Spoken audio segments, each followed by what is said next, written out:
코로나가 많이 힘든데도 불구하고 모인 우리 성도님들을 축복하고 또 함께하지 못하고 온라인으로 예배드리는 우리 성도님 가족들 동일한 불의 역사가 있게 되기를 축복합니다. 오늘 오순절 성령이 부으시는 역사인데 우리 모두에게 성령이 충만히 부어지게 되기를 바랍니다. 개막식을 하고 개막 테이프를 끊으면은 그때부터 경기가 진행이 됩니다. 그리고 행사가 진행이 됩니다. 남녀가 만나서 이렇게 서로 관계를 하다가 결혼식을 딱 하면은 그때부터 부부 생활이 시작이 되는 것입니다. 그래서 개막식이 굉장히 중요하고 결혼식은 아주 중요합니다. 그래서 개막식이나 결혼식을 성대하게 하는 이유는 굉장히 중요하기 때문에 그렇다는 거예요. 그리고 공개적으로 하는 것입니다. 이건 은밀하게 하는 것은 아닙니다.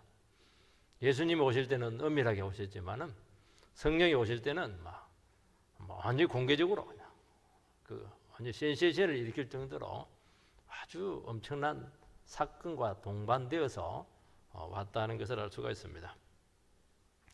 오순절에 성령이 부으시는 이 사건은 마치 개막식과도 같고 결혼식처럼 이제 새로운 시대가 시작이 되었고 축복의 시대고 이것은 공개적으로 드러난 사건이라는 것입니다. 그래서 이 하나하나가 아주 특별해요. 평범한 거 하나도 없습니다. 왜냐하면 성령님 당신이 너무 특별하시고 성령을 통해서 이루어지는 모든 사건들은 이 세상에 없는 정말 어마어마한 사건이라는 것입니다. 우리는 성령 이렇게 하니까 입에 달고 살고 이렇게 하시는데 그게 아니고 성령에 의해서 주어지는 어떤 것들도 이것은 이 세상에 없는 것이고 정말 어마어마한 사건이 우리에게 있다는 겁니다. 이거는 인간이 일으킬 수가 없고 세상이 일으킬 수가 없어요. 이거는 하늘에서 이루어지는 것입니다. 오늘 당장 봐도 바람 소리가 들려요. 바람 같은 소리죠. 바람 같은 소리죠.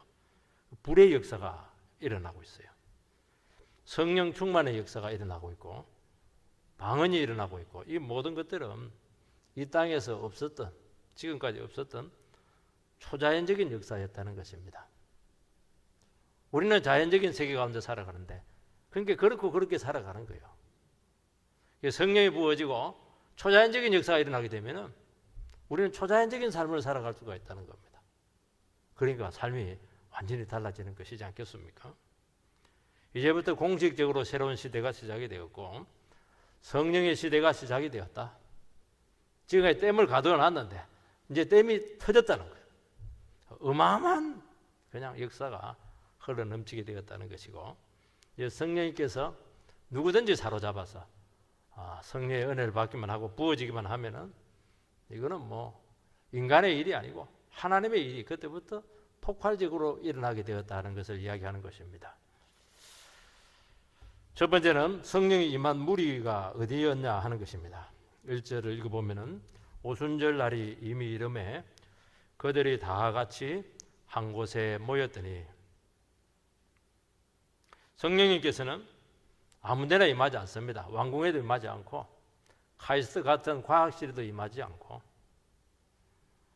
예수 믿는 사람들이 모여있는 그 공동체 가운데 임하셨습니다. 그들이 무엇을 했습니까? 마음을 같이 해서 오로지 기도했습니다. 그들은 예수님께서 너희들은 약속하신 성령이 오시기까지 떠나지 마라. 그래서 예루살렘을 떠나지 말라 그 말씀에 순종했습니다. 순종하는 백성들에게 임하는 것이에요. 그리고 반드시 약속하신 것이 오니까 안 오면 부도난 거니까 성령 오심을 믿고 그들은 기도했죠. 그러니까 순종하는 백성들 믿고 신뢰하는 백성들 가운데 그 공동체 가운데 성령님께서는 임하셨다는 것입니다. 그들은 거기서 뭐 됐습니까? 자기 일을 하지 않았어요. 같은 장소에 있었고 같은 마음을 가지고 있었고 같이 하늘을 바라봤죠. 그것이 무엇이냐? 그게 교회입니다. 이 신약교회 시작이잖아요. 이 교회 원래 원형적인 모습이에요. 이게 교회는 뭐 하는 곳이냐? 같은 자리에 모여 있어야 돼요. 같은 마음을 가지고 있어야 돼요. 같이 하늘을 바라봐야 돼요. 하늘을 뭐 먼 산보다 없이 쳐다보는 게 아니고 하늘에서 성령이 임하기를 간절히 소망하고 기도하는 그 무리들이 있는 곳이 교회입니다. 그러니까 교회는 뭐 지식이 중요한 것도 아니고 신분, 인종, 빈부 그 아무 상관없어요. 아무 상관없어요. 같은 장소에 같은 마음을 가지고 같은 소원을 가지고 있어야 되는 것입니다. 딴 곳에 딴 마음 가지고 같이 있더라도 딴 마음 가지고 있고 땅을 바라보고 있고 그렇게 하면 안 되는 거예요. 교회는 이기심을 가지거나 사적 욕심을 실현하는 것이 아니고 성령님이 오시기를 간절히 사모하는 영혼들이 같이 모여있는 이곳이 교회입니다. 교회는 유일한 기관이에요. 요즘 교회가 오랫동안 대면 예배를 드리지 못하고 있습니다. 지금 흩어져 있어요. 우리 성도님들께서도 같이 하고 싶지만 많은 가정이 지금 코로나 때문에 같이 함께 하지 못하고 있습니다. 그전에도 뭐 여러 가지 이유가 많았고 또 그게 또 합당한 부분도 많았습니다. 그렇지만은 이게 결코 원형적인 모습은 아니다. 이게 바른 모습은 아니다는 것이죠. 사도행전의 교회의 시작과는 너무나 다른 양상이었습니다. 성령은 같은 마음을 가지고 같은 장소에서 낮은 마음을 가지고 성령을 사모하고 기도하는 그 공동체 가운데 임하셨습니다. 그러면 반대로 하면은 성령님께서 안 임한다는 것입니다. 마음이 갈라져 있어요. 서로 사랑하지 않습니다. 마음이 높아져 있고 교만해져 있어요. 그러면 성령님이 마시는 것이 아니고 막 시끄러워요. 시끄러워요. 인간의 소리가 막 들리기 시작합니다. 높은 마음, 비교하는 마음, 시기 질투하는 마음, 이런 마음이 우리 가운데 있게 될 때 성령님께서는 함께하지 아니하시고 성령님께서 함께하지 않는다는 것은 아무 일도 안 일어났다는 거예요. 그냥 똑같이 막 예배 드릴 때나 드리지 않을 때나 똑같다는 거예요. 주일 그냥 옛날 주일 아닐 때나 막 같다는 거예요. 안에 이렇게 귀한 시간을 내 가지고 함께 모여서 기도하고 은혜 받기 위해서 모였는데 그 귀한 시간에 아무 일도 일어나지 않으면은 그 무슨 손해예요, 그게.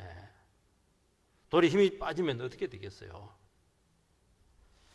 기독교 상담학에 보면 제이 아담스라고 하는 아주 유명한 상담가가 있습니다.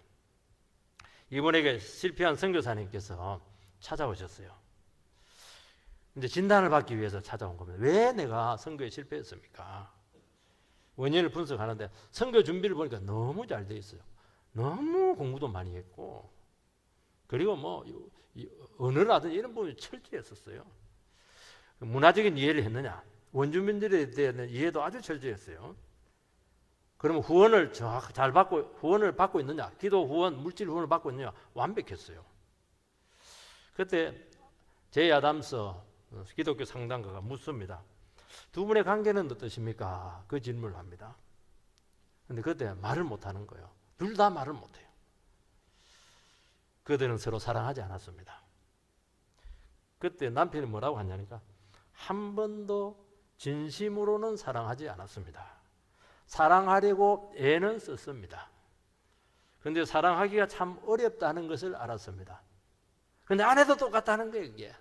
그거는 사랑이 아니거든. 사랑은 자연스럽고 흘러 넘치고 뭐 그렇게 애를 쓸 필요는 뭐가 있어요. 그건 사랑이 아니죠. 의무죠. 의무. 바로 이게 선교의 실패의 원인입니다. 딱 진단을 합니다. 그때 질문을 하나 더 합니다. 정말 두 사람이 사랑하기를 원하십니까? 원하죠. 얼마나 우리가 노력을 많이 했겠습니까? 근데 아무리 해도 안 됩니다. 그때 당신들의 힘으로 하려고 하니까 안 되죠. 성령님께서는 당신들의 사랑을 반드시 회복시켜 줄 것입니다. 그럼 어떻게 해야 됩니까? 사랑 안 되는 걸 고백하라는 거예요. 사랑 실패한 것들 고백하라는 것입니다. 내 힘으로 사랑하려고 했던 것들 그거 회개하라는 거예요. 그래서 그에 따라서 회개를 했어요. 기도하면서 하니 그 하는 과정에 성령이 바로 임해버렸어요. 그리고 거기서 엄청난 눈물을 흘리고 서로 사랑하고 껴안고 치료가 되었고, 그 사역은 어떻게 됐습니까? 사역은 물어볼 필요가 없는 거예요. 자기도 사랑하지 않으면서 원주민들한테 가가지고 서로 사랑하라고, 그게 벌써 말이 안 되잖아요. 거기서 무슨 능력이 나오겠어요? 성도들끼리도 마음에 안 되고 하나가 안 되고 사랑하지 않으면서 우리만 서로 사랑하자고, 당신들이나 사랑하시라고 그렇게 할 겁니다. 여러분, 오늘 우리 시간 우리의 마음을 정직하게 들여다볼 필요가 있고 고백을 하시기 바랍니다. 우리 가운데 하나 되지 못한 것이 있으세요? 부부간에 사랑하지 못하는 것이 있으세요? 아직도 교만한 마음을 가지고 있으십니까? 경쟁하고 있으세요? 비교하고 질투하고 있습니까? 여러분, 물이라고 하는 것은 위에서 아래로 흐르는 것이죠. 성령님도 똑같아요. 그래서 자꾸 성령을 물로 비유합니다. 충만히 부어지는 역사, 이 물이 부어지는 거거든요. 그래서 성령님은 아래로 흐른다는 거예요. 가난한 심령들 속에 임하게 되고 낮은 마음 속에 성령님께서는 충만히 임하신다는 것입니다. 나는 왜 성령 충만이 없을까? 예배를 아무리 드려도 왜 성령 충만이 없을까? 네 마음을 한번 들여다보라는 것입니다. 네 마음이 정말 예수의 마음이냐? 예수의 마음이 뭡니까? 하늘 보좌에서 지옥 밑창까지 내려온 그 마음이 예수의 마음 아니겠어요? 나보다 남을 낮게 여기는 그 마음이죠. 이 마음 없으면 시끄러워요. 자기 생각으로 가요. 그것은 무슨 성령님의 역사가 있겠습니까? 그러니까 자기를 자꾸 비우는 것입니다. 그러면 어떻게 되느냐? 소통의 역사가 일어나는 것입니다. 여기 보면 오순절 날이 이미 이름에, 오순절은 유대인의 3대 절기 중에 하나인데요. 유월절, 오순절, 장막절. 장막절은 이제 광야 시대에 순례했던 것을 이제 기념하는 것이고, 유월절은 이스라엘 백성들이 애굽에서 해방되는 그 날을 기념하는 것입니다. 그 재용서 받는 것과 똑같아요. 거기서 50일째 된 오순순이라고 하는 것은 10을 이야기합니다. 우리는 말하면 10, 10. 오순이니까 50이죠. 77절, 77에 49, 그 다음 날, 주일날이죠. 여기 보면 이제 특이한 표현이 나오는데, 오순절 날이 이미 이르렀다. 이미 일어났다는 거예요. 이제야 그날이 왔고 너무너무 지겹게 기다렸다, 그게 아니라는 거예요. 충분히 그 날이 차기를 기다렸다는 것입니다. 그래서 이름에 이렇게 할 때는 가득 채워졌다. 가득 채워지면 어떻게 되겠습니까? 막 넘치는 거예요. 오순절 날에 막 넘치게 되었어요. 그게 채워져서 넘쳤다는 것입니다. 우리식으로 표현하면은 오순절 날이 숙성할 대로 숙성이 되어서 만개를 했다는 것을 이야기하는 것입니다.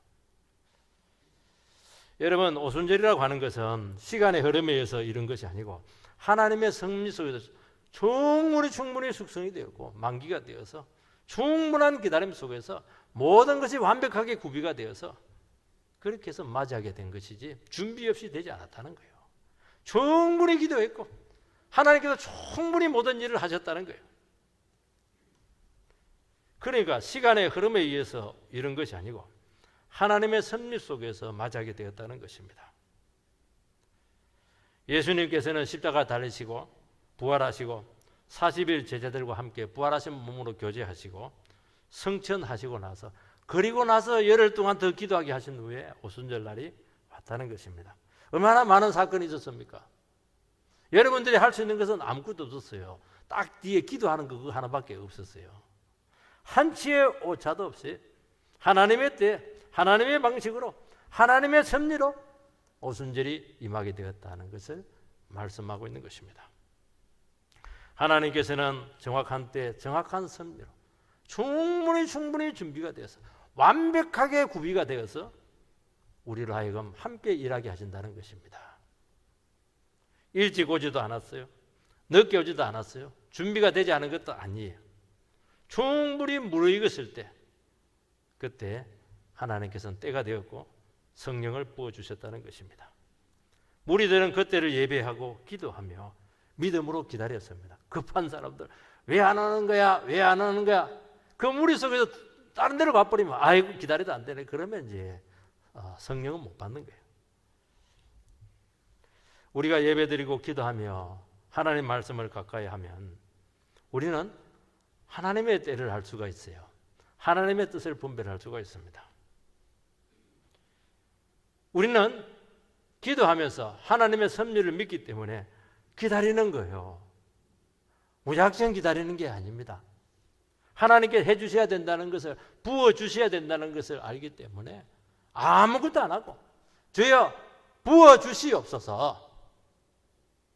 우리는 막 내가 열심히 하고 내가 막 돌아다니고 사람 만나고 이렇게 하면 될 줄 알았는데 그래야 성령 오지 않아요. 우리가 기도하지 않거나 예배를 소홀히 하게 되면 바로 이 섭리를 아는 지혜를 잃게 된다는 것입니다. 많은 일 해요. 굉장히 열심히 살아요. 그런데 열매가 하나도 없어요. 자기가 한 것이거든요. 여러분, 우리가 신앙생활 하는데 막 분주해요. 막 조급해요. 서둘러요. 다른 사람보다 막 앞서 팍 나갑니다. 굉장히 잘하는 치는 것 같죠? 그게 믿음이 없는 겁니다. 그 성령 못 받아서 그래요. 성령 못 받아. 아니, 하나님이 하시는데, 하나님의 때, 하나님 방식으로 다 할 건데, 급할 게 뭐가 있어요? 서두를 게 뭐가 있어요? 주님이 하시는데. 자기 욕심이죠. 자기 생각이죠. 자기 개인적인 이해관계가 들어있는 것이죠. 거기 싹 빠져야 돼요. 그래야 성령 받는 거예요. 우리는 기도하고 곧바로 응답받지 못하면 자꾸 인간적인 생각이 들고 인간적인 방법을 찾고 쓰고 자기 힘으로 하는데 하는 거 족족 낭패입니다. 낭패를 당하는 거예요. 일 안 해서 낭패 당하는 게 아니에요. 일 안 했어야 되는데 한 거예요. 그거는. 그래서 주님께서는 기다리라는 거예요. 하나님 준비된 사람에게 주시잖아요. 그래서 믿음이 자꾸 바닥날 때가 많다는 거예요. 그래서 우리는 함께 예배를 드리면서 기도하면서 뭐 해야 되는 것입니까? 내를 비우는 거예요. 내 생각을 비우는 거예요. 나의 조급증을 자꾸 다스려야 되는 거예요. 끝까지 하늘을 바라보면서 주님을 바라보는 것입니다. 그러면 놀라운 일이 생깁니다. 기다리는 동안 내가 바뀌어버려요. 어떻게 바뀌어요? 내 중심에서 하나님 중심으로 바뀌어버려요. 생각이 일단 바뀌어버려요. 생각이 바뀌니까 삶이 바뀌는 거예요. 내 능력, 내 생각, 내 지혜가 바뀌어버려가지고 진짜 그때부터 성령의 일하심을 느끼기 시작하고 성령의 능력이 체험하게 된다는 것입니다. 바뀌어버리는 거예요. 그러면서 나를 통해서 주님께서 일하시기 시작하신다는 것입니다.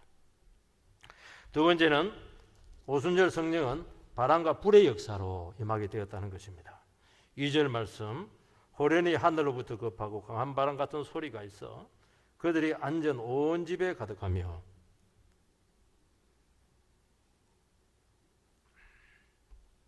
홀련히 이렇게 임했습니다. 홀련히 갑자기 임의성이죠. 임의성. 우리가 생각하지 못한 때 딱 왔다는 거예요. 하늘로부터 바람 같은 소리가 들렸습니다. 바람은 아니에요. 바람 같은 소리가 들렸다는 것입니다. 성령님께서는 하늘에서 갑자기 임하셨습니다. 이것은 땅의 사건이 아니고 신적인 사건이라고 말씀하고 있습니다. 예수님께서는 하늘로 올라가셔서 하나님 보좌 가운데 성령을 받아서 우리 가운데 부어 주셨습니다. 그래서 이것은 하늘에서 임하는 능력이라는 것입니다. 세상에 있는 능력이 아니에요. 오늘 사람들은 성령님을 잘못 이해하고 있는데 인간이 성령님을 오게 할 수 있다고 그렇게 생각을 해요. 그래서 인위적으로 자꾸 성령이 오시도록 인간적인 조작을 자꾸 하는데 그것은 틀린 것입니다. 그거는 성령의 역사가 아니에요. 절대로 인간이 오게 할 수가 없고 하나님께서 주신다는 것입니다. 하나님께서는 일방적인 은총으로 간절히 사모하고 기도하는 함께 모여 예배하는 그 무리들 가운데 충만히 임하게 될 줄 믿고 오늘 우리 가운데 성령의 역사가 충만히 임하게 될 줄 주 이름으로 축복드립니다. 급하고 강한 바람 같은 소리다. 이거는 자연의 소리가 아니에요. 이거는 영적인 소리예요. 하늘에서 온 소리입니다. 엘리야 선지자가 호렙산 앞에서 막 바람이 지나고 지진이 일어나고 나중에 세미한 소리가 들리는 거예요. 그 세미한 소리는 인간의 소리가 아니고 하나님의 소리예요. 신적인 소리라는 것입니다. 이 바람이 이렇게 하는데 루하흐, 성령님과 똑같은 어원을 가지고 있어요. 요한복음 3장 8절 말씀을 띄워주시기 바랍니다. 같이 읽겠습니다. 시작. 바람이 임의로 불매 내가 그 소리를 들어도 어디서 와서 어디로 가는지 알지 못하나니 성령으로 난 사람은 다 그러하니라. 니고데모가 예수님께 찾아와서 구원받고 싶다고 거듭나야 된다. 그렇게 할 때 성령으로 다시 태어나야 된다. 그런 얘기를 하면서 성령의 역사를 이야기합니다. 바람과도 같다는 거예요. 바람은 임의로 분다는 거예요. 소리를 들어도 어디서 와서 어디로 갔는지 갈피를 알지 못한다는 것입니다. 성령으로 난 사람은 그렇다는 거예요. 눈으로 볼 수가 없어요. 성령님은 인간이 오게 할 수도 없고 언제 어디에서 어디로 가는지 아무도 알지 못해요. 그런데 사람들은 느껴요. 뭔가 일어났다. 다 느껴요. 우리 가운데. 오늘 주님께서 우리 가운데 지나가셨다. 성령님께서 우리 가운데 바람을 일으키셨다. 다 느끼는 거예요. 그러면서 변화가 일어나게 되고 능력이 찾아오게 되고 거듭남의 역사들이 일어난다는 것입니다.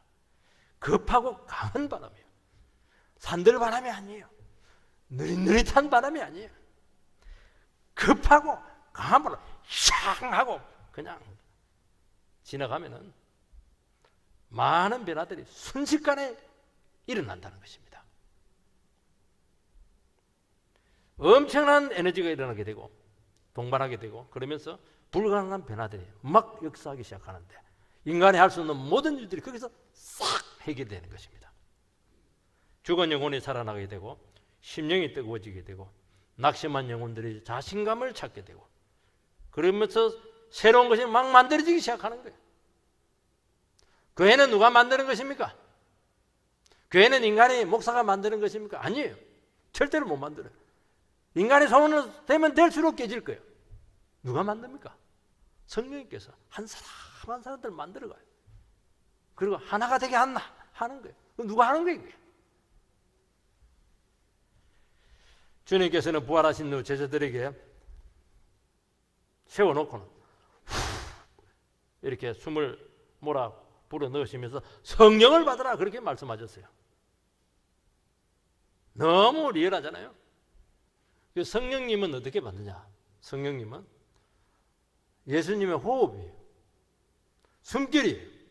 생명이에요. 생명. 후 보면 성령 받으라. 여러분 바람 소리가 온 방 안에 가득했습니다. 지금까지는 인간들만 있었어요. 그런데 바람이 싹 지나가면서 완전히 분위기가 바뀌어버렸어요. 압도가 돼서 압도가. 거기에 새로운 공기가 들어왔고 새로운 바람이 들어오게 되었고 새 숨결이 막 꿈틀거리기 시작했고 새 생명이 거기서부터 역사하기 시작했는데 방 안에 꽉 찼다는 거예요. 여러분 성령의 바람이 불면은 느낍니다. 공기가 달라집니다. 분위기가 새로워집니다. 갑자기 눈물샘이 터지기 시작하고 그렇게 오랫동안 말씀을 들어도 믿지 않던 것이 막 믿어지기 시작해요. 하나님의 말씀이 그냥 글자가 아니에요. 이 말씀 하나가 막 살아서 꿈틀거리기 시작해요. 꿈틀꿈틀해요. 말씀이 그냥 이게 분석할 필요도 없어요. 그대로 믿어지는 거예요. 그냥. 그래서 이론적인 교리적인 신앙이 체험을 동반하게 된다는 것입니다. 우리가 예배를 드리는데 막 가슴이 뜨거워져요. 온도가 막 급상승해요. 호흡이 막 가파지는 거예요. 온도가 36도, 37도, 40도, 45도로 막 올라가네. 영적인 온도가 막 올라가는 거예요. 이게 막 자기도 몰라요. 막 가슴이 터질 것 같아요. 그냥. 그럼 막 자기가 막 만집니다. 만져. 심장마비 걸리면 안 되니까.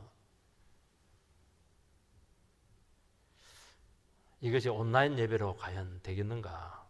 참 곤란하죠. 같이 모여야 돼요.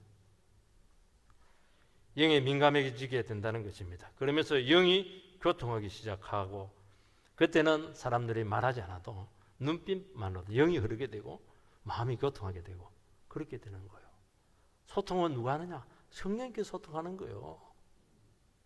성령님께서 내가 성령에 충만하면 관계에 문제될 거 하나도 없어요. 다 그렇게 돼 있어요. 다 이해가 되는 거예요. 다 느껴지는 거예요. 저 사람 기도 제목이 나의 기도 제목이 되는 거예요. 다 느껴져요. 그러니까 중보기도가 터지는 거 아니겠어요? 기도가 서로 터지는 거예요, 이게.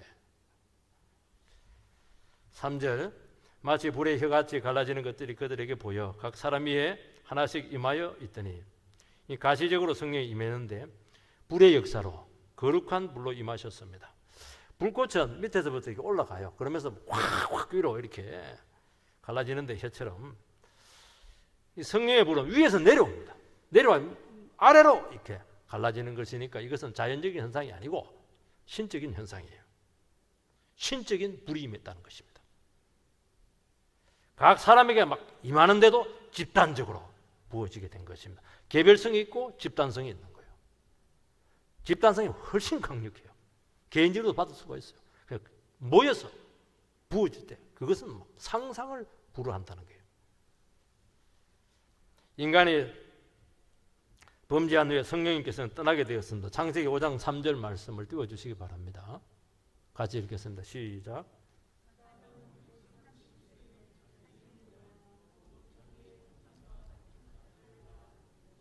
그거 잘못됐습니다. 제가 읽겠습니다.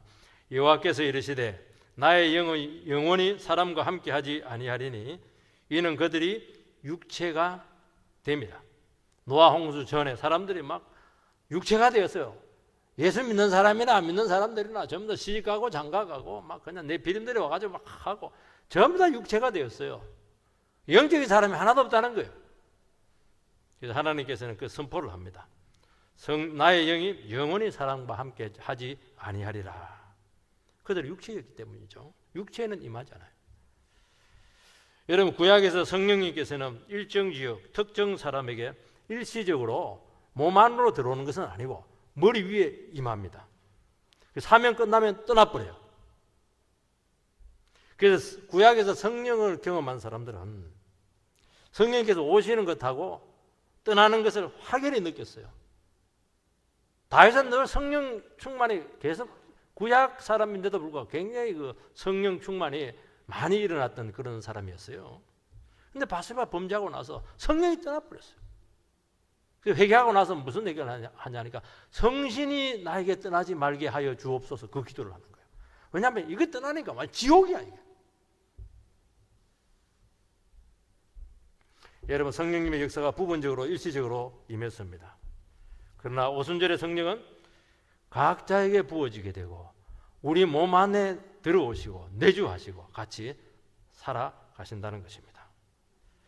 여러분 인간의 죄가 처리됨으로써 성령님께서 영원히 우리와 함께 하실 수가 있게 되었던 것입니다. 그래서 성령은 예수님에 의해서 오는 거예요. 하나님도 부어주시기도 하지만 그래서 조금 오는 것이 아니고 부어지는 역사예요. 막 두레박으로 막 덕목치처럼 막 부어지는 거예요. 막 어이시원해라 이렇게 하면서 부어지는 거예요. 충만히 임한다는 거예요. 막 댐이 터진 거 있잖아. 아낌없이 무한대로 우리 가운데 오신다는 것입니다. 여러분 성령님께서는 이 귀한 것인데 우리 같으면 귀한 거 아낄 텐데 이거 저거 말 안 듣는 거 보니까 나 성령 조금 주고 말아야지 막 그렇게 할 텐데 아니에요. 못되고 악한 사람들에게 더 부어져 버려요. 그래 회개하니까 충분히 낭비합니다. 그래서 성령의 역사에서는 후회하심이 없습니다. 내가 이렇게 막 너무 은혜 받으면 내가 이상한 대로 되지. 아니요. 절대 후회 안 해요. 성령 받아도 후회하는 사람 없어요. 여러분 불은 뜨거움입니다. 영혼이 뜨거워지는 거예요. 불덩어리가 되는 것입니다. 여러분 왜 뜨거워야 제가 됐느냐? 용광로는 뜨거워야 샘물이 나오는 거예요. 차가우면 활동성이 없어요. 냉랭한 사람들은 이 성령 못 받은 사람들이에요.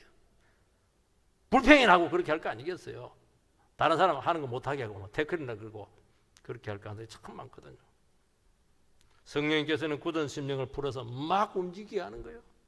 우리 온 지각을 써서 그냥 하나님 뜻대로 막 작동하게 한다는 것이에요. 막 열정이 살아나요. 기질적인 열정은 위험하지만 성령의 통제된 열정은 불가능한 일을 가능하게 할 줄 믿습니다. 그러면서 한계를 탁 뛰어넘는 것입니다.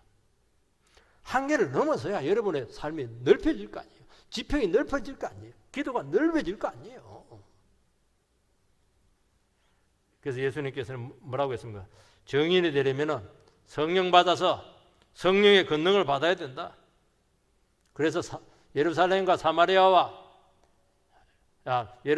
유대와 사마리아와 땅끝까지 이르러 내 정인이 되리라 말씀하셨잖아요. 모르는 사람들에게 어떻게 말을 뗄 수가 있겠어요? 성령 받으면 말이 떨어져요. 예수 믿으라는 거예요. 안 된다, 안 된다. 이게 된다, 된다로 바뀌는 것입니다. 그리고 이 불은 영원하고 사라지지 않습니다. 여러분, 불은 정결하게 합니다. 태워요. 우리 안에 죄성을 태우고 악한 기질을 태우고 영혼을 깨끗하게 만드신다는 것입니다. 성령 받으면 거칠어지는 것이 아니고 어린애같이 선세죠. 우리 성령 안 받으면 막 이게 너무 능구렁이야. 사람이 너무 교묘해. 이거 막 믿을 수가 없어요. 그런데 성령 받으면 어린애 같아.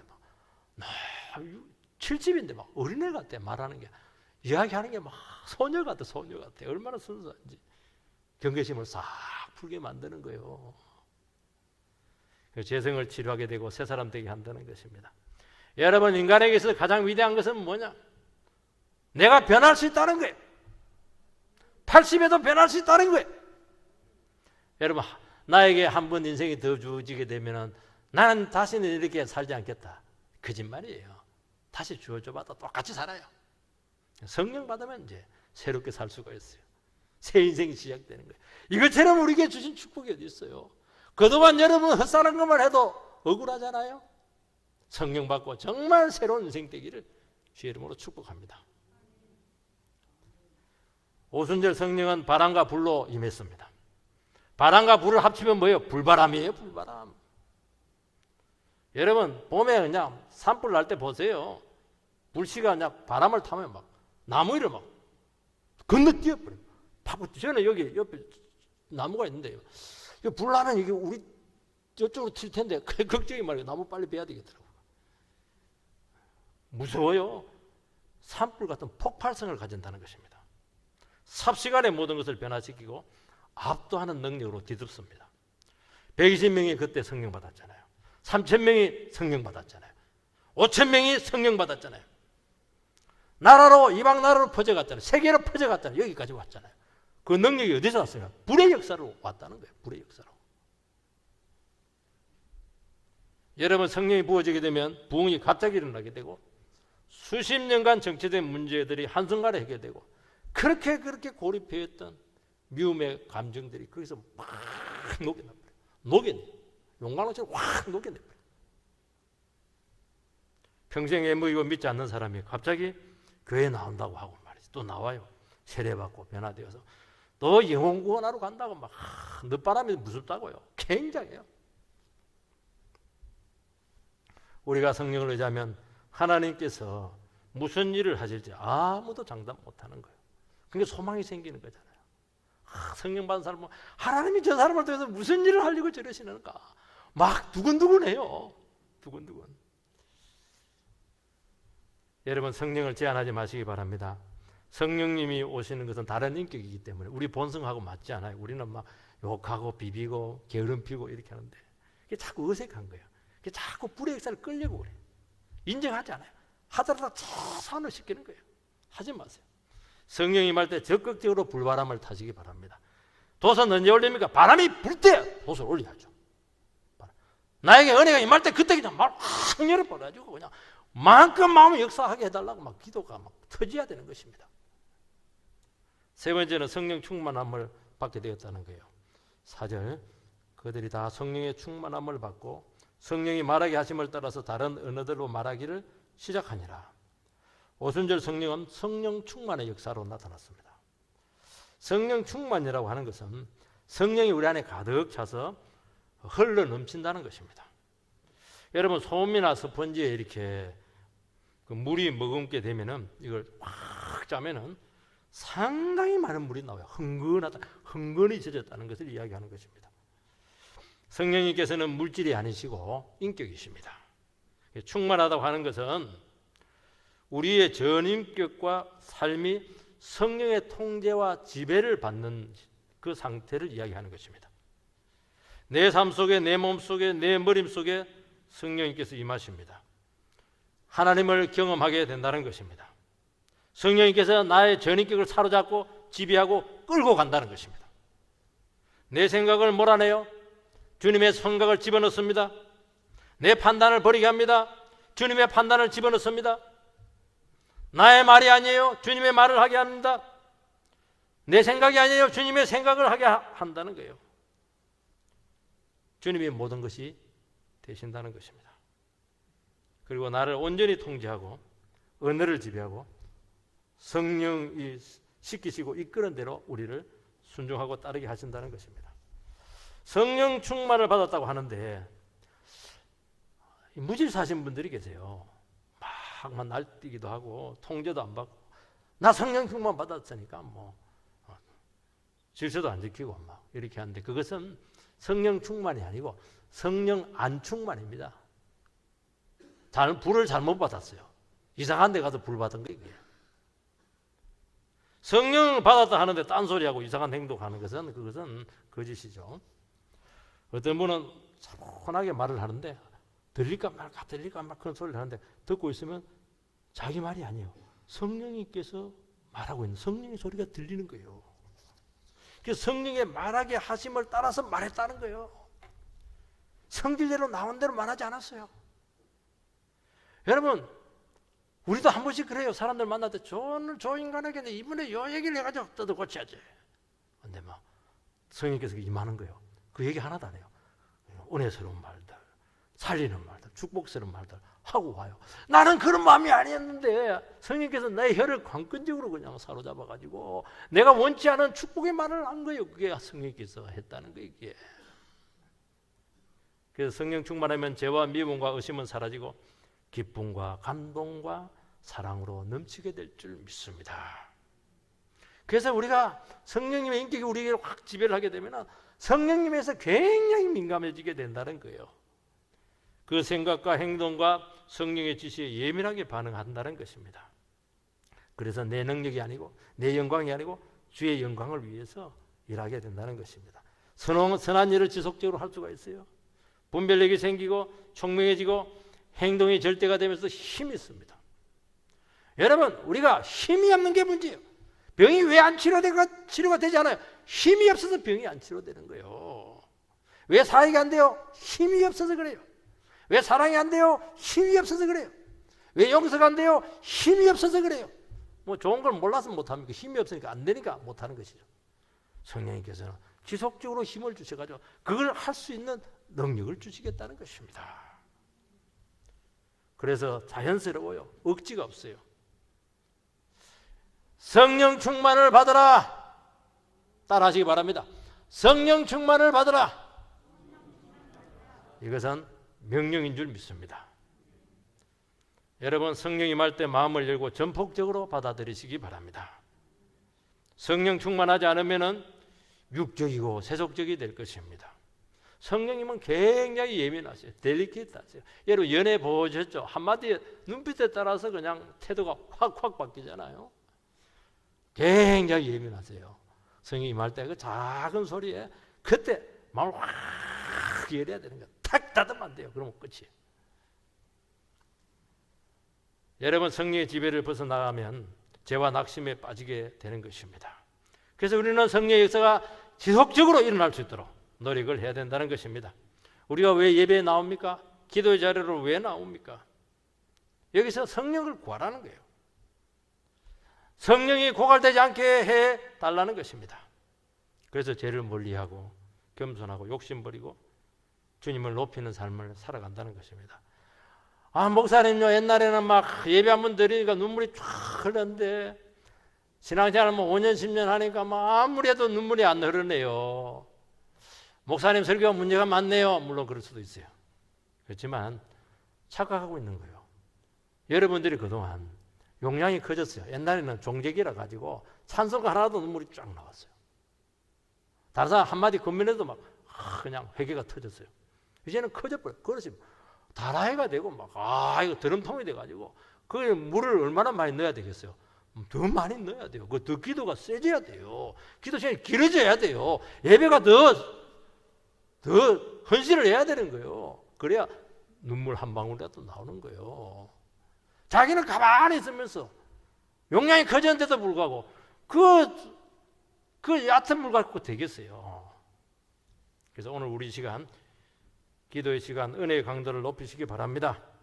과거에 받은 은혜 그거 매달리지 마세요. 그때는 그걸 충분했지만 지금은 달라졌어요. 여러분의 용량이 달라졌어요. 그 키움에 합당한 은혜가 있게 되기를 주의 이름으로 축복드립니다.